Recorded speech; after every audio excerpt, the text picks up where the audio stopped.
یہ کہانی ہے ایک بیوہ ماں کی جو اپنے یتیم بچوں کے لیے روزی کماتی تھی۔ رمضان کا مہینہ تھا، ہر طرف روشنیوں کی بہار تھی، لیکن اس کے گھر میں اندھیرا تھا۔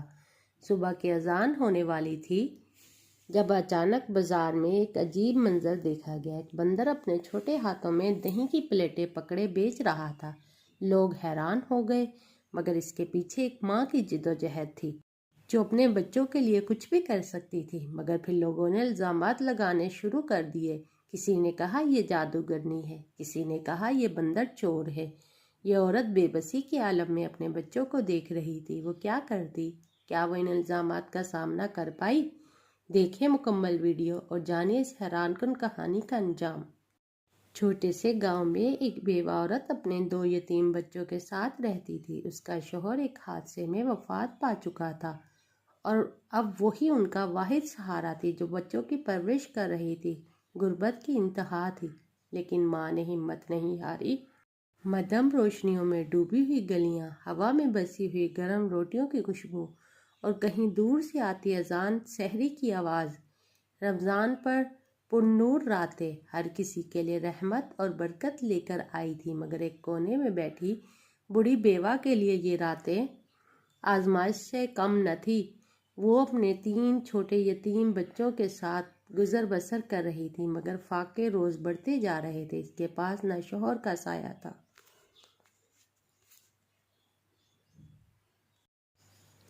نہ کوئی مددگار۔ گھر کے در و دیوار بھی جیسے اس کے بے بسی کے گواہ تھے، مگر اس کے ساتھ ایک انوکھا ساتھی تھا، ایک بندر جسے وہ پیار سے منجو کہتی تھی۔ منجو اس کے شوہر کے ساتھ ایک وقت میں بازار کی رونق تھا، مگر اب وہ بس اس بیوہ اور اس کے بچوں کا سہارا بن چکا تھا۔ رمضان کی برکتیں ہر کسی پر تھی، مگر بیوہ کے لیے یہ مہینہ اور مشکل تھا۔ روزے کی حالت میں وہ بچوں کے لیے افطاری کا انتظام کرتی۔ کئی راتیں وہ اپنے بچوں کو کہانی سنا کر سلا دیتی تاکہ وہ بھوک کو بھول جائیں۔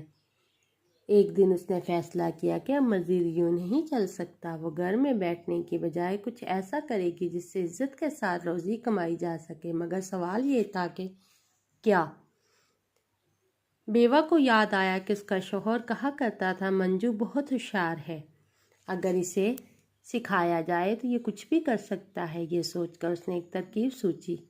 اس نے منجو کو ایک مخصوص طریقے سے ترتیب دی تاکہ وہ دہی بیچنے میں اس کی مدد کر سکے۔ بیوہ نے ایک چھوٹی سی ٹوکری تیار کی جس میں دہی کے چھوٹے مٹی کے پیالے رکھے اور منجو کو سکھایا کہ وہ لوگوں کے دروازے جا کر اپنے مخصوص اشاروں سے انہیں بلائے۔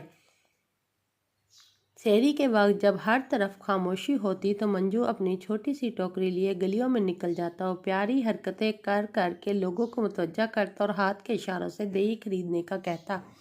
بیوہ کچھ دور بیٹھ کر دیکھتی رہتی تاکہ اگر کوئی ضرورت پڑے تو مدد کر سکے۔ یہ انوکھا طریقہ لوگوں کو بہت پسند آیا۔ بچے خاص طور پر خوش ہوتے اور ان کے والدین بھی مسکراتے ہوئے منجو سے دہی خرید لیتے۔ اس کام سے بیوہ کو اتنی آمدنی ہونے لگی کہ وہ اپنے بچوں کے لیے کھانے کا بندوبست کر سکتی تھی۔ مگر ہر کامیابی کے ساتھ آزمائش بھی آتی ہے۔ کچھ لوگ جو پہلے بیوہ پر ترس کھاتے تھے اب اس پر الزام لگانے لگے، یہ عورت کوئی جادو کرتی ہے، ورنہ بندر کیسے بیچ سکتا ہے؟ یہ بندر ضرور اس سے اپنی ہوس پوری کرتا ہوگا، ورنہ ایسے کیسے مدد کر سکتا ہے؟ کہیں ایسا تو نہیں کہ یہ بندر ہمارے گھروں کی جاسوسی کر رہا ہو؟ یہ حرام کمائی کر رہی ہے، ایک بندر کے ذریعے کاروبار۔ یہ الزامات دھیرے دھیرے پورے محلے میں پھیلنے لگے۔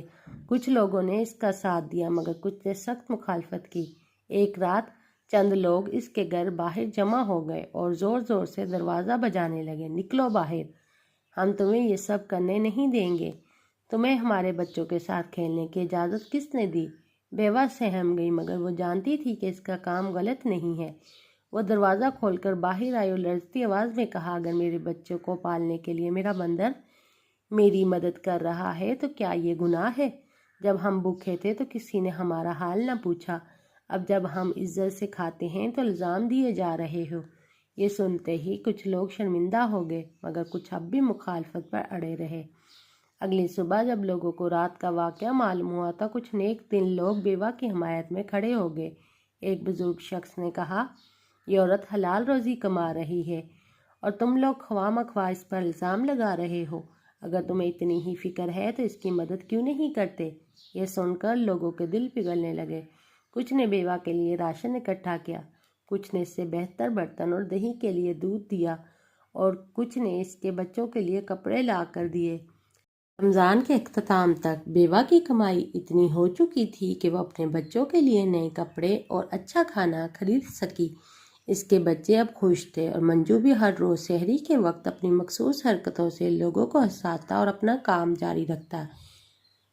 رمضان کا آخری عشرہ شروع ہو چکا تھا۔ بیوہ کا دہی بیچنے کا کام اب پہلے سے زیادہ چل نکلا۔ لوگ صبح سحری کے وقت منجو کا انتظار کرتے اور اب بیوہ کو زیادہ دہی تیار کرنا پڑتا۔ وہ خوش تھی کہ اب اس کے بچے فاقوں سے نہیں سوتے، لیکن زندگی کے امتحان ابھی باقی تھے۔ ایک رات جب بیوہ سونے کے لیے لیٹی تو اچانک دروازے پر زوردار دستک ہوئی۔ وہ گھبرا گئی، بچے بھی سہم گئے۔ منجو بھی دروازے کے قریب جا کر گڑگڑانے لگا جیسے کسی خطرے کا اندازہ ہو۔ کون ہے؟ بیوہ نے ڈرتے ہوئے پوچھا۔ دروازہ کھولو ورنہ ہم توڑ دیں گے، باہر سے کرکھت آوازیں آئی۔ بیوہ کو سمجھ آ گئی کہ یہ وہی لوگ ہیں جو اس کے خلاف تھے، جو اس کی محنت سے چلتے تھے۔ جو ہی بیوہ نے دروازہ کھولا، چند اوباش نوجوان اندر گھس آئے۔ انہوں نے گھر میں پڑے برتن توڑ دیے، دہی کے مٹکے پھینک دیے اور منجو کو دھکا دے کر دور کر دیا۔ ہمیں یہ بندر نہیں چاہیے، نہ یہ تماشا۔ ہمارے محلے میں ایسی حرکتیں برداشت نہیں کی جائیں گی، ایک نوجوان نے غصے سے کہا۔ بیوہ نے ہاتھ جوڑ کر کہا، یہ میرا روزگار ہے، میں صرف اپنے بچوں کا پیٹ پال رہی ہوں، خدا کے لیے ہمیں بخش دو۔ مگر ان ظالموں نے ایک نہ سنی۔ ایک نے بیوہ کو دھکا دیا، وہ زمین پر گر گئی۔ بچے زور زور سے رونے لگے۔ منجو غصے میں ان لوگوں پر جھپٹ پڑا۔ منجو نے اپنی پوری طاقت سے ان حملہ آوروں پر حملہ کر دیا۔ وہ ایک کی ٹانگوں سے لپٹ گیا، دوسرے کے ہاتھ پر کاٹ لیا۔ وہ لوگ چیختے ہوئے پیچھے ہٹنے لگے۔ یہ بندر پاگل ہو گیا، ایک نے خوفزدہ ہو کر کہا۔ بچوں نے دیکھا کہ ان کا پیارا منجو ان کے لیے لڑ رہا ہے، وہ بھی ماں کے قریب ہو گئے، ایک دوسرے کا ہاتھ پکڑ لیا۔ شور سن کر پڑوسی بھی جاگ گئے۔ محلے کے کچھ نیک لوگ دوڑے ہوئے آئے اور ان اوباشوں کو پکڑ لیا۔ تم لوگ اس غریب عورت پر ظلم کیوں کر رہے ہو؟ ایک بزرگ نے غصے سے کہا۔ یہ ہمیں دھوکہ دے رہی ہے، بندر کے ذریعے کاروبار چلا رہی ہے، ایک نوجوان نے بہانہ بنایا۔ تمہیں شرم آنی چاہیے، ایک عورت جو اپنے بچوں کے لیے حلال روزی کما رہی ہے، اس پر الزام لگا رہے ہو۔ یہ کہتے ہی بزرگ نے آگے بڑھ کر بیوہ کو اٹھایا اور کہا، بیٹی فکر نہ کرو، اب ہم تمہارے ساتھ ہیں۔ وہی لوگ جو بیوہ پر الزام لگا رہے تھے اب اس کی مدد کے لیے آگے بڑھنے لگے۔ کسی نے اس کے لیے دودھ اور دہی کے مٹکے خریدے، کسی نے اسے سحری کے لیے کھانے کا سامان دیا، کچھ نے اس کے بچوں کے لیے نئے کپڑے لا دیے۔ بیوہ کی آنکھوں میں آنسو آ گئے، وہ جانتی تھی کہ اللہ نے اس کی دعا سن لی ہے۔ اس دن کے بعد منجو نہ صرف ایک دہی بیچنے والا بندر تھا بلکہ پورے محلے کا ہیرو بن چکا تھا۔ بچے اسے مزید پیار کرنے لگے اور لوگ اسے رحمت کا بندر کہنے لگے۔ بیوہ نے بھی فیصلہ کیا کہ وہ اب صرف دہی پر نہیں رکے گی، اس نے اور چیزیں بھی بیچنی شروع کی اور آہستہ آہستہ اس کا کاروبار چل نکلا۔ جب رمضان ختم ہونے کو آیا تو بیوہ نے پہلی بار اپنے بچوں کے لیے نئے کپڑے خریدے۔ عید کے دن وہ سب مسجد گئے اور جب واپس آئے تو بیوہ نے اپنا ہاتھ اٹھا کر اللہ کا شکر ادا کیا۔ اے میرے رب، تیری رحمت کبھی دیر سے آتی ہے مگر آتی ضرور ہے۔ یہ کہانی تھی صبر، قربانی اور اللہ پر بھروسے کی۔ جب نیت صاف ہو تو دنیا کچھ بھی کہے، اللہ اپنی مدد ضرور بھیجتا ہے۔ تو پیارے دوستو، آپ کو یہ کہانی کیسی لگی؟ اگر آپ کو یہ کہانی پسند آئی ہے تو پلیز اس چینل کو سبسکرائب کریں اور اس ویڈیو کو لائک کریں اور بیل آئیکن کو ضرور پریس کریں۔